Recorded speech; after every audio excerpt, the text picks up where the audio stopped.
Rome থেকে ঢাকামুখী ফ্লাইটে যাত্রীরা পড়েন অস্বস্তিতে। লাগেজে থাকা রান্না করা খাবার ও কাঁচা মাছ থেকে ছড়িয়ে পড়ে তীব্র দুর্গন্ধ।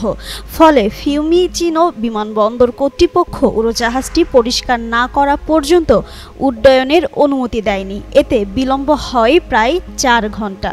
মঙ্গলবার সন্ধ্যায় রোম থেকে ঢাকার উদ্দেশ্যে ছেড়ে যাওয়ার কথা ছিল বিমান বাংলাদেশ এয়ারলাইন্সের BG-355 ফ্লাইটের। জানা গেছে ওই দিন সকালে ঢাকা থেকে আসার সময় একাধিক যাত্রী তাদের লাগেজে নিয়ে আসেন কাঁচা ইলিশ, ঝোলসহ রান্না করা খাবারও। রোম বিমানবন্দরে কর্মীদের সেই লাগেজ সরাসরি বেল্টে দেওয়া হয়। ফলে শুধু বিমানে নয়, অন্যান্য এয়ারলাইন্সের যাত্রীদের লাগেজেও লেগে যায় তেল ও মাছের পানি। এদিকে রোমে পৌঁছাতে প্রায় 9 ঘন্টা লেগে যাওয়ায় খাবারে পচন ধরে। এর ফলে কার্গো হোল্ডে ছড়িয়ে পড়ে দুর্গন্ধ। আর এটা ওইটা না, কাপড় ধোয়ার একটাই সলিউশন, চাকা অল-ইন ওয়ান। ফ্লাইট ছাড়ার আগে যাত্রীরা বিমানে উঠেও দুর্গন্ধে অতিষ্ঠ হয়ে পড়েন।